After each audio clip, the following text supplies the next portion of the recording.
आपण मान को स्वागत। आपण माने देखुथिबे आमे केंद्रीय विद्यालय सम्मुखरे अछु। ये होची केंद्रीय विद्यालय पीएम श्री केंद्रीय विद्यालय जोठी 700 रो ऊर्ध्व छात्र छात्री पाठ पढुचंती।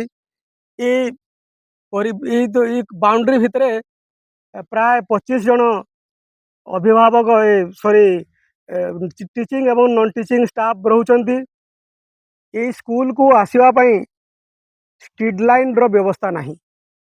सहर ठारू 2 किलोमीटर दूर रे स्कूल टी रही जोठी को माने अंधार रे छात्र छात्री माने जीवा आसवा करुचंती तांको अभिभावक मान सहित। ये स्कूल रे प्राय समय अनेक दिन संध्या समय विभिन्न प्रकार कार्यक्रम होउची। फेरला बेले को एठू 8टा 9टा रो ऊर्ध्व होउची एवं एई समय रे राति समय रे लोके अंधार जीवा आसवा करुचंती छात्र छात्री माने एवं तांको अभिभावक माने विशेष भाव रे। आपण देखि पारुथिबे ए जो रास्ता रही ये रास्ता रु किछि दूर गला परे प्राय 1.5 किलोमीटर गला परे सत्संग विहार रही। से सत्संग विहार पर्यंत स्ट्रीट लाइन रही एवं ता परे एठी को आसवा पई आउ स्ट्रीट लाइन रो व्यवस्था नहीं। अंधार आसवा को पडुची।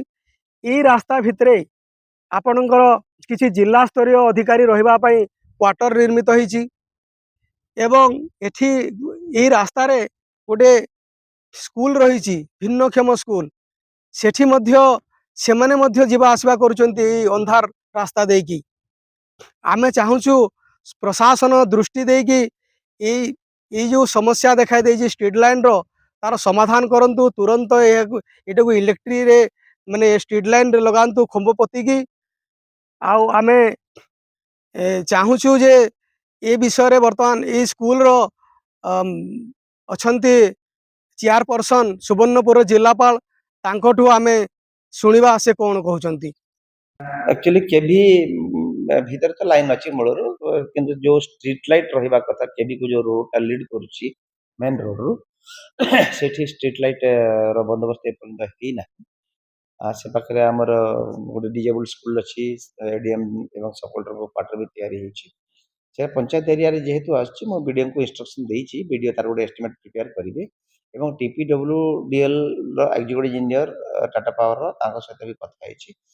से इमीडिएट सप्लाई दे देवा को राजी अछंती किंतु पंचायत तरफ हमर वर्तमान पोल टा फिक्स करिया पे व्यवस्था करिवार आवश्यकता रहिछि। बीडीएम को कहैछि बीडीओ बोधे अल्प दिन भीतर से व्यवस्था कर